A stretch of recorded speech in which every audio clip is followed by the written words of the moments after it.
Hello, Riven mains and Yasuo mains alike. I am the Nightwing, Way Life Esports, coming at you guys with another League of Legends video. So, yes, one quick announcement before I actually start the video, or actually two, and I'm going to flow into the video, is that the League It To Me podcast is still continuing, except I have to, change the name of it, because if I don't change the name of it, then I can't put in more in the title, because if I call it League It To Me, YouTube only allows a certain amount of characters you can put into an actual title, so I had to shorten the name. So instead of the podcast being called League It To Me, it's just going to be called the LOL podcast. So that's, just gonna be called not the LOL podcast, it's gonna be called just LOL podcast. So yeah, from now on it's just called the LOL podcast. That way I can kind of fit more into the title, because if I use League It To Me, it takes up too much and I can't put anything in the title in there to attract new viewers to the channel. But thank you guys all for watching every single video. I know there's not a lot of people here, but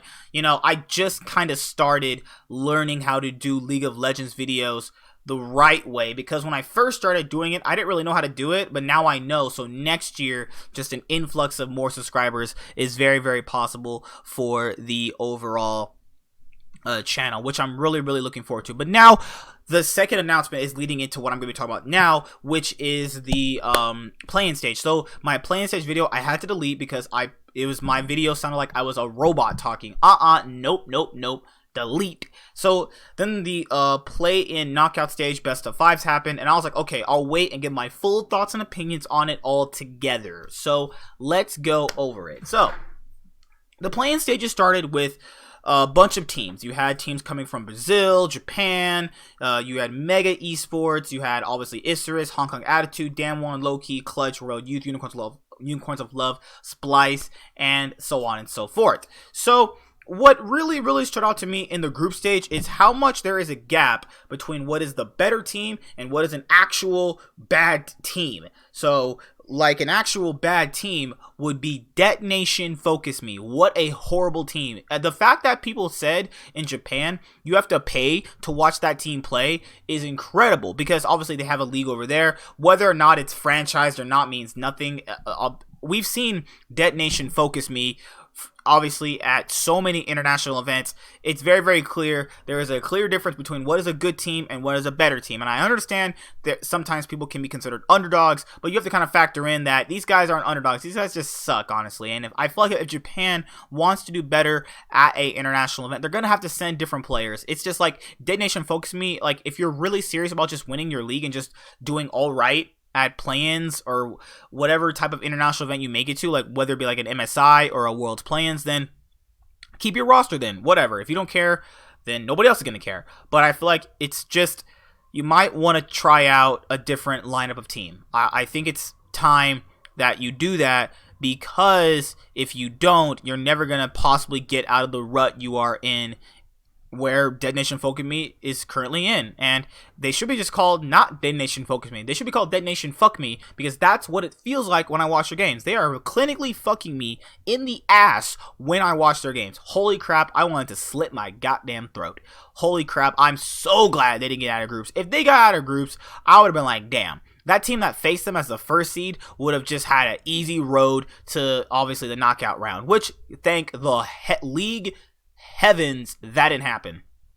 Then you had Mammoth from the Oceanic region. Obviously, I actually do watch Oceania, and they're actually not that bad. And it was not even surprising that they could theoretically beat, Unicorns of Love, or, beat random teams, because they have good players for what Oceania can offer. Their issue is that when you compare that level of good to something like Clutch, Damwon, or even Hong Kong Attitude or Splice level of good, there's just a clear difference. Like, there's nothing you can do about player difference, and that's kind of sad, because it doesn't matter how much or how well you prep for an actual, event. If your players are just in theory weaker, sometimes that can be the actual deal breaker, and we saw that. So Mega Esports was the team with Lloyd and G4. I remember them from Bangkok Titans all the way back in 2015, seeing them in so many different rosters over the years. Now you have, Latin America North and Latin America South now merging, and they made a super team out of Mega Esports, but they didn't get out of the group. They came very, very close,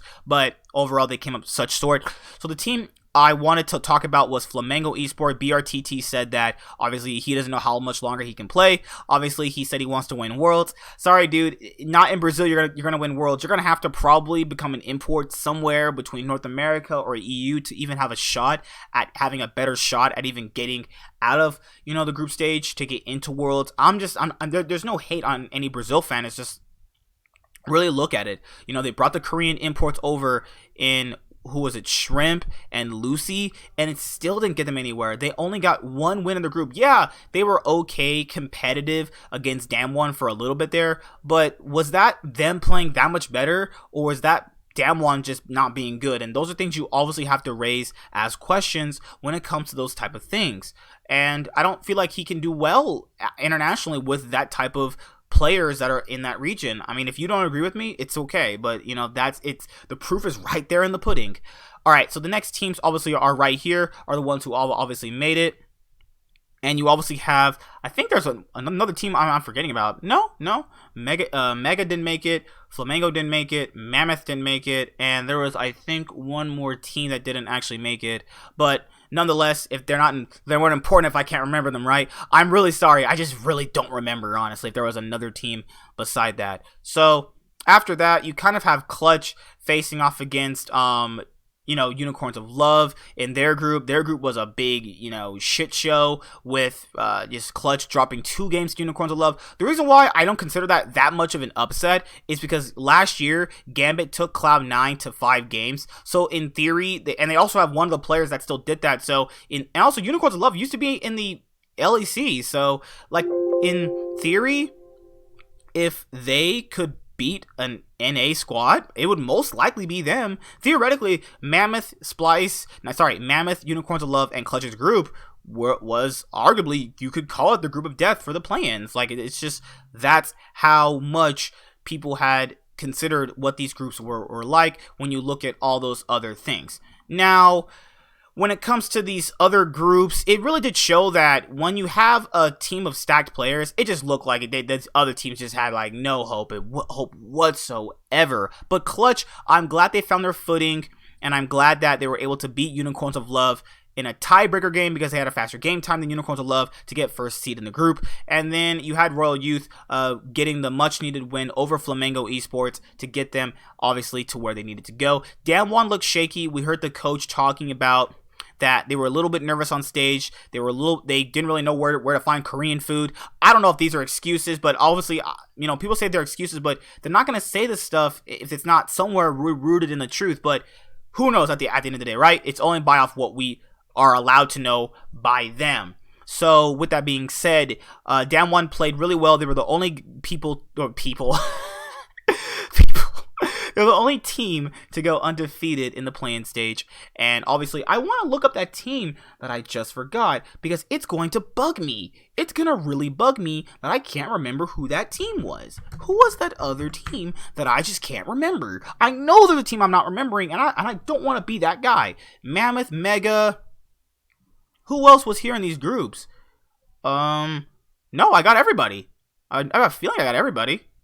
Did I get everybody? I know I did. Yeah, I had everybody. Crazy. Yeah. I mean, I guess my brain just, exploded with knowledge? XD lol? Alright, so, let's get back to this. Obviously, we know who the teams were, and now, after my little debacle, sorry about that, now you have the groups set where they're at. They drew the groups, and this is where they were at when you actually had the actual play-in knockout stage. The first matches of yesterday were Damwon Gaming versus Low-Key Esports. Low-Key surprisingly won game 1, although I do think Damwon also should just, emphatically should have just won the game One, due to the fact that Showmaker, Naguri, and Canyon, being the star players of the roster, were really keeping them in the game. Going over each game, it just got more and more convincing that Damwon could actually just, easily knock them out. I think when you look at Low-Key versus Damwon, maybe Low-Key actually do get to Worlds groups if they face someone like Hong Kong Attitude or someone potentially like Splice, but it just depends on, obviously, where you currently rank a team versus how strong the players are. But luckily for Low-Key, they can go home with their heads held up high that they at least took a game off Damwon, because people just expected 3-0.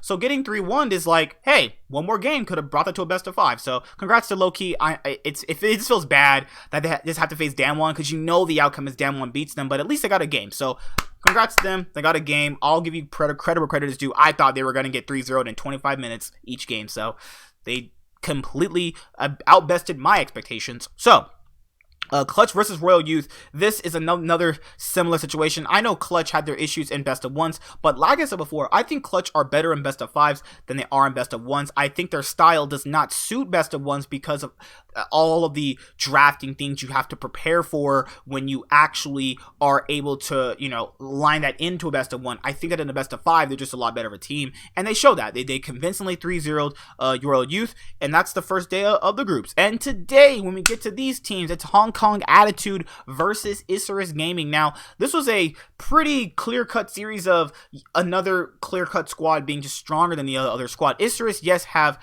Xie and Audi. Xie being the 10-time champion, 11-time champion in his region.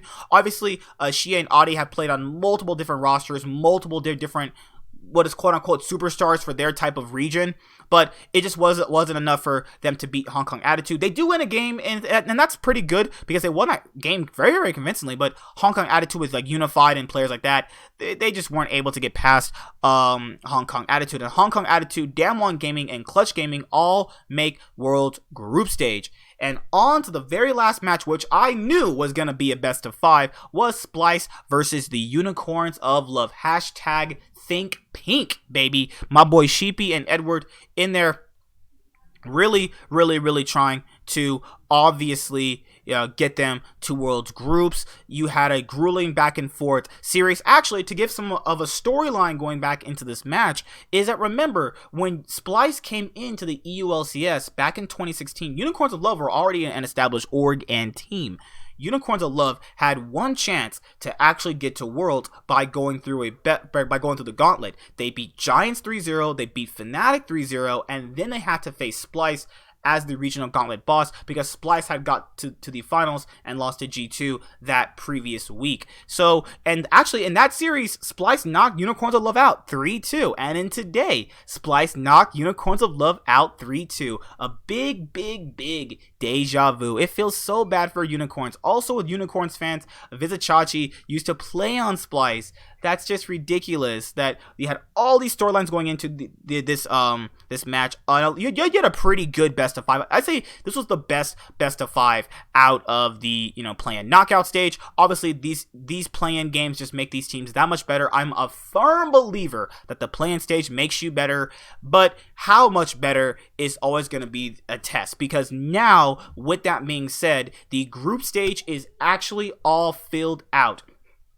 You have the entire group stage filled out, and then you actually see where the groups are actually going to lie. So with that being said, where the groups are going to lie is actually where they're going to be held at. Sorry about this. I was actually just watching a YouTube podcast by Esports Talk, if you guys actually watch them. So now you actually have the group stage all filled out. And yes, with the group stage filled out, you have to look at where all of this is actually held at. And let me see where we're actually left with. I think the Cloud9 group had it posted. Overall results and standings in the group. So let me see if they actually have a match. Let me see that they actually have a bracket up for that. So let me go back here. You have the World's group stage figured out. Playing scores, standing results. Let's go. Oh yeah, the World Song got released today. And yep. The world's the bracket is out. Let me actually go to my Facebook group super quickly and actually show you guys the bracket, because that's going to be something pretty interesting. Let me go to the Cloud. Yeah, there is a group for Cloud9 fans where I'm actually part of, and it's actually a really fun group. I love those guys in that group. They're so nice, man. Like, I wish every team had this for them, but this is not going to happen, obviously. All right, so come on, internet. Come on, what are you doing? All right, so yes, let's go to that, exit out of that, exit out of this, exit out of this. Well, I'm going to watch that later. So now you have all of the groups filled out. Griffin, G2, Cloud9, Hong Kong Attitude, Group A. Group B is Fun Plus Phoenix, CTBC J Team, GAM Esports, Splice, Group B, SK Telecom, T1, Fnatic, Royal Never Gave Up, Clutch Gaming, Group C, the Group of Death, Group B. That's Group C, sorry. Group B is the freest, easiest group I've ever seen in Worlds history. If someone tells me to my face that Worlds does not have easy groups because it's balancing out the teams, you can just kiss my ass with all that clout chasing bullshit you're about to tell me. And Group D is Team Liquid, AHQ, Esports Club, Invictus Gaming, and Damwon Gaming. Now, since we know Damwon are in TL's group, can TL make it out of groups? Well, we're going to be talking about that when I give you guys a fully updated video on how these teams might be able to make it out of groups, and are Splice the favorites to get out of their group with Fun Plus Phoenix? We don't know. Maybe GAM and CTBCJ Team could possibly beat them. But that's just how these things tend to work when you get to those things around the World's group stage. So I'll see you guys later. Like, comment, subscribe. Most of all, enjoy. I'm the Nightwing, and Wave Life Esports is signing out. Have fun playing League, guys. And remember to play Riven and Yasuo only because you guys main them. Hi there, guys! Be sure to like and subscribe to the channel for more stuff. Yeah, thank you.